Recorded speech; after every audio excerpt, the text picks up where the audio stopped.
I think T.S. Eliot's so great. I mean, I love that last bit, And the wind shall say, here were godless people, their only monument, the asphalt road and 1,000 lost golf balls. When the stranger says, what is the meaning of this city? Do you huddle together because you love each other? What will you answer? We dwell together to make money from each other? Or this is a community? And we're starting a new series today. I'm just going to move this, it's slightly in the way. We're starting a new series today, and I just want to spend some time looking and talking about the nature of community. We call ourselves the Aspen Chapel community. What does that mean? I think it's appropriate to sort of work out what does it actually mean to be a part of the Aspen Chapel community in practice. Both those of us that are here, part of the community, and also all those watching online every week, part of the community watching from afar. And, to some extent, it would be good to feel your presence more. Maybe text or email the office or the text number where you're from and your name is, just so we get an idea of what that community is. People come up to me and say, oh, I watch you online. And I never quite know, I never know who they are because I haven't met them. And they said, oh, no, we only come in once a year or something like that. But it's nice to know who is watching online. And I think, since COVID, we've become very aware of the importance of community as we're all confined in our homes for long periods of time. The word community, I always like the etymology. The word community has its roots in the Latin compound co-muni, which means held in common. Co meaning together, and muni means shared by all. So it's held in common or shared by all. That's the actual meaning of it. And so much of, I think, today's society is not held in common, it's held by me. People want things for themselves rather than having things in common. And as things in the world get tougher, the temptation more and more is to make sure that me and mine are okay, and the good of the whole often comes a second paw to that. You can see that in countries putting their own interests above the interests of everybody else, in world leaders putting their own interests above everything. And it goes right down the scale, of our experience of putting our own interests above the interests of perceived others. I think it's only natural when we feel a sense of threat to draw in the wagons and protect ourselves. But I think that only serves to increase that sense of isolation, both for ourselves and also those who we're protecting ourselves from. And I think COVID did exacerbate that. With borders closing between countries, people being asked to stay where they are, and everyone feeling, a bit isolated.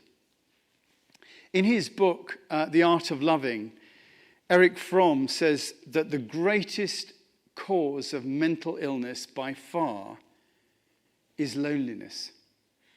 And it's no wonder that we have an explosion of mental health issues with the increase of isolation and loneliness. And after the pandemic, we're only just beginning to come back together again. So many places of community have become broken, and it takes time to get those people back together again. People get out of the habit of forming communities, so they end up on their own.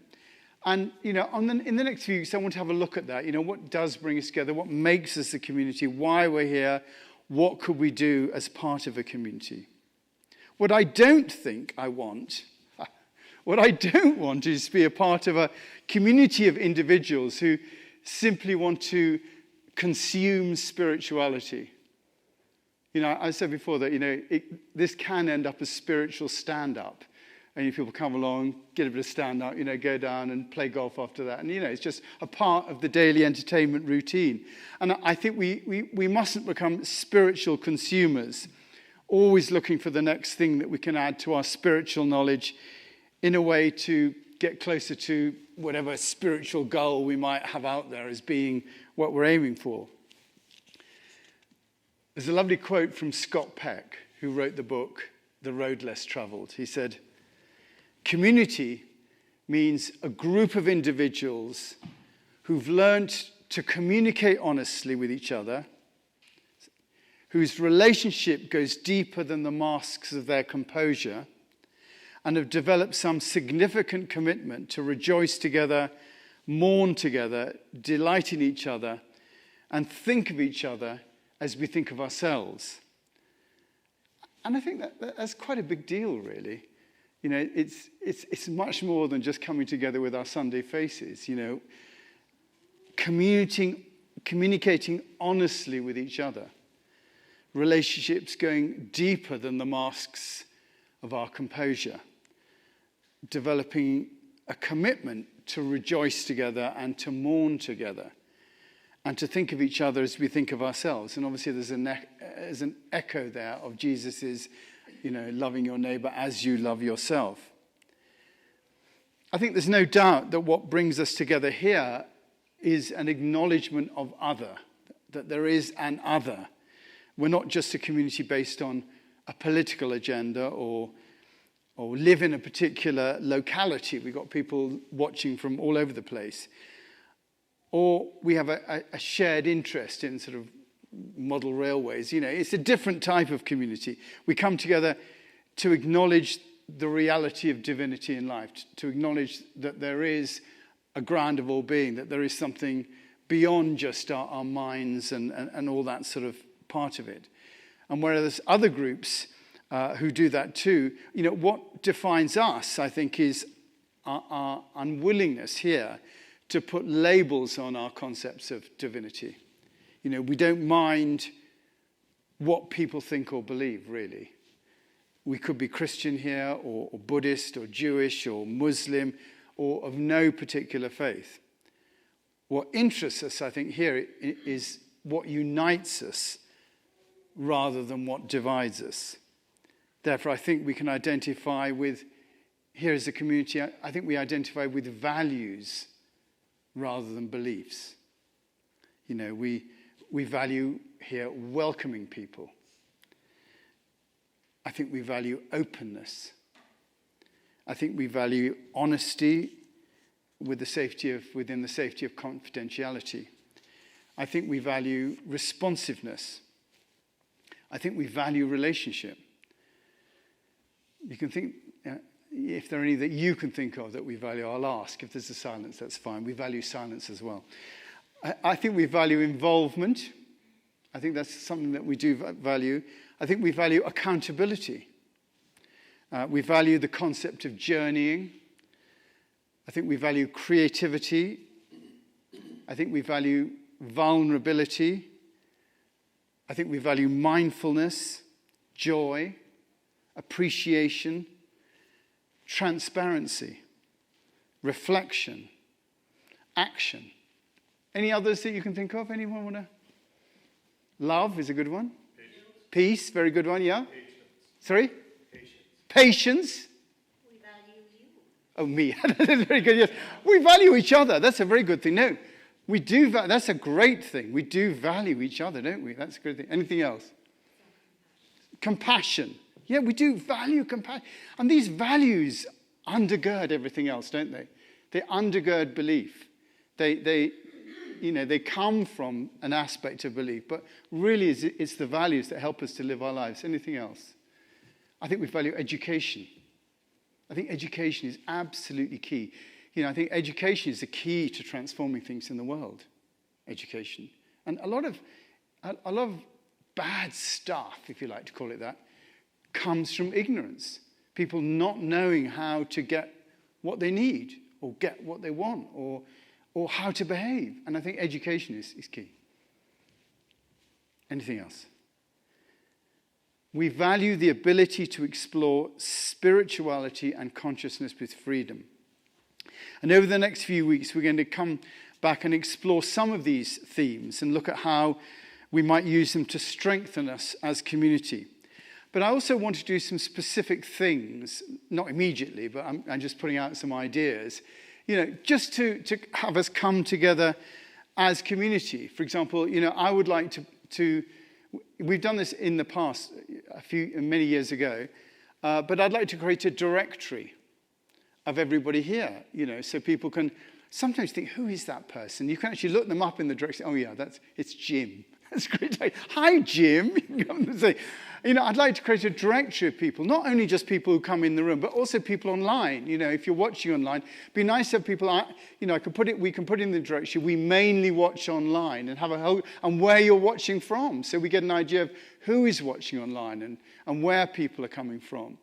And we might investigate the possibility of name tags, because it's always really, especially for me, it's always very useful. It's like, hi, Jeff, how are you? It's much better when people have got name tags on, because then you don't have that awful thing where you have to either pretend you remember the person's name and you introduce them to someone else and hope they say, my name is. Oh, right, that's who you are. So it's the tricks of the trade, you see. So I'd like to do that. I'd like to create a directory of that. And also, some of you probably know we're starting a supper club. And that's quite a nice idea. We get sort of groups of about 8 people. It's on the back of that sheet that's on your chair at the moment. But you have groups of 8 people. And once a month you have supper together. And you just meet them and you get to know. There's no other, there's not a Bible study or you have to do anything. It's just to have fun. Just to enjoy each other's company. And then you get to know those people. And then when you say after one couple of or 2 people have hosted, then you put all the names back in a hat and you choose another 8 people. So you gradually get to know more people. So I'd like to do that. And the other thing I'd like to do is I'd really like to identify some sort of work that we could do here as a community. Because we can sit here noodling and meditating and thinking about the nature of reality and stuff like that. But unless we're actually doing something, it's all a bit vacuous, really. It's just, again, me getting stuff for me. And we have had things that, since I've been, beforehand, I can't really speak to, but since I've been here, one thing we did take on was homelessness in Aspen. People who didn't have homes. We opened up the gallery. People slept in the gallery for a couple of winters. They slept in the gallery, but various people decided that the best thing to do was actually put them in hotels in Glenwood. So that went away in terms of something to do. But I'd like to find something else to do. I'd like to find something that we can get behind, that we can actually make a difference in some particular area. Now, I don't know what that is. If I just came up and said, this is what we're going to get behind, everyone will go, well, thanks very much, but not for me. So I'd like to sort of, over a period of time, not quite sure how this is going to work, just for us to identify something that we might all think that we could get behind and campaign on. Yeah, some sort of campaigning thing that we could try and make a difference together. So I'd like to do that. We have to account for those words from Eliot, Why do we come together? Do we just come together to have ourselves become more spiritual, or do we come together because this is a community? And there are different types of community. I just want to say this as well. There are different types of community. We might think of ourselves in the valley as being a community. That's one way that we can think of ourselves. In fact, when we arrived, and I'm sure when you arrived, the first things people say to you is, well, welcome to the community. And that's a common phrase you do say to people when they do arrive in the valley. So that sort of community really is just a geographical community with a shared tax and political structure. But, we're all together in this particular community. But there are other sorts of community that we are a part of. There's the family community. We all have support networks of people that we're related to. That's a community that's, treasured. We have a friend community. That's another community that we have. Local friends, neighbors, people we go and stay with. There's a friend community. There's people who live in community, which is where you decide to live in the same space as people. In monasteries, they live in community. People tend to do flat shares. They live in community, or people going to college. That is a community where people actually live together, like a commune, that sort of thing. There's a wider community based upon support networks, maybe organized municipally, and where volunteers look after those who need. That we do have that here, where there can be a community support network. Community of interest, people who share common interests. That could be religious belief, sexual orientation, occupation, ethnic origin. We do talk about the Chinese community or the gay community, and includes a whole range of other cyber communities and car boot enthusiasts. Do you call them car boots in America? What was the thing you put your what's it, the trunk? Is that what you call it? Yeah, your trunk community. We don't have garage sales, we have car boot sales. So if people go into a field and put all the stuff they want to sell in car boot sale. You don't have that here, do you? No. It's a thing in England. We might do this, called a car boot sale. And everyone drives their cars around to a field and opens their boots. And they've all got chairs and bits of tenting that comes over, and they put all their stuff. You go around a car boot sale and everybody just goes and buys stuff. So anyway, it's an idea for fundraising, Bruce. We'll have a car boot sale here. We've become an English parish, We'll be having bric-a-brac as well soon. So we have a lot of combination, here we have a combination of a lot of those sorts of ideas. We have family networks, support next to it. There's a pastoral group. Someone's ill, hopefully they give me a call. And, we can have people cook meals or stuff like that. There's geography involved. Scott Peck says that true communities are rare. Ones where people do all those things, communicate honestly, and whose relationships go deeper than the masks and mourn together. And our challenge is to be more than just a group of people who turn up on Sundays. That's what I'd like us to be. That'd make it more fun to be together, where we're friends. We had the whole series on friends, but where we're friends together, where we're doing something together. To me, that's interesting, rather than just entertaining each other. We want to welcome others to our community and provide a safe space for them, to tell the truth. We want to encourage spiritual practice as a way of personal and corporate transformation. To have a sense of belonging so that we can share our journey together and not simply that consumer of whatever religious stuff is going on up the front. To be people who are committed to giving and receiving in all aspects of life. And I like that idea of giving and receiving both. To say that giving is better than receiving, it always sounds a bit trite, but I don't know if you know Travis Fulton. Travis told me something the other day, a story that really made that point.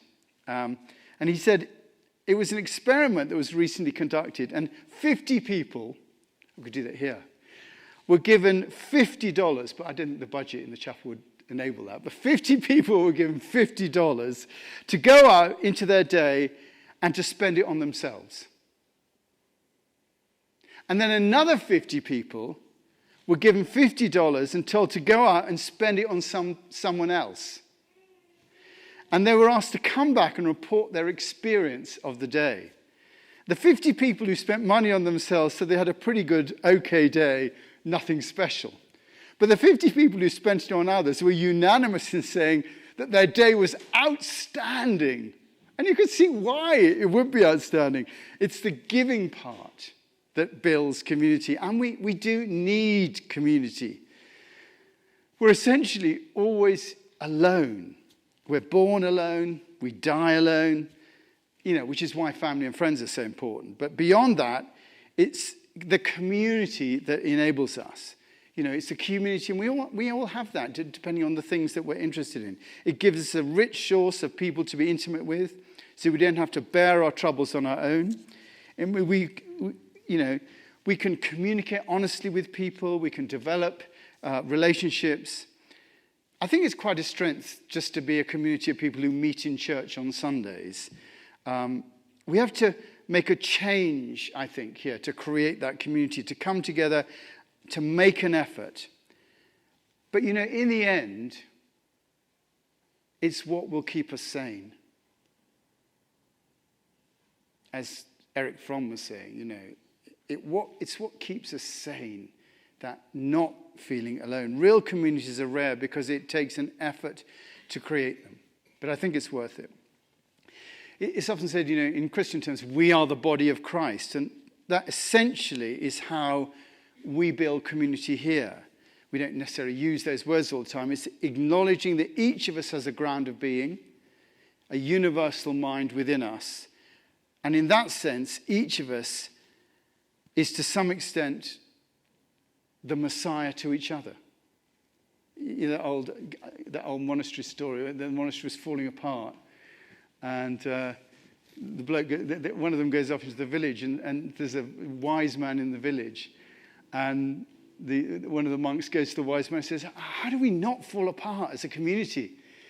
And the wise man says, one of you is the Christ, the Messiah. They all go back, say, who is it? Who's the Christ? Who's the Messiah? Just to try and work out who the Messiah is. And of course, it suddenly dawns on them that they're all the Messiah to each other. We are all the Christ to each other. And I think that's a fantastic thing to think of in terms of being in community. We realize that each of us has a role to play, no matter what our skills and abilities are, and that together we can make something happen. When we truly acknowledge that it brings us together, under those two great commands, to love the Lord with all your heart, all your mind, all your strength, and to love your neighbor as yourself. And I think that's something that we do want to develop here. Often in churches there's a big welcome when people arrive, but after that it seems that, there are various cliques. It's often when people go outside and talk in the reception, there are people that know each other and other people are like, I don't know anybody here, I'm going. And so they'll just go at that particular point. I think it's important to have ways that people can choose to get involved, helping, doing something, or being part of a small group, or making a contribution. And then there's just the simple things of like introducing yourself to people you don't know, inviting people to meals, and generally creating a bond between you people. And I think that makes a difference. I think I'm just finishing now, so. I think having a strong community is such an important part of what we do. And without that, we're just individuals. And together, we're so much stronger. You remember that, a cord with, what is it? A cord, written down. Cord with 3 strands, stronger. So, I'd like to do that. And so I think we're just going to start right now. And I'm just going to give you a second to let the ickiness go away, because I'm about to ask you to do something. I'd like you to, in a moment, stand up and go and find someone you don't know and introduce yourself to that person. And just say hello, find out who you are, where you come from, have a little bit of a conversation. We're only going to do it once, you don't have to do it too many times. But so, just for a second, just pause while I ask you this. If you'd like to all stand up now and just find someone you don't know and go and introduce yourself to that person. There we are.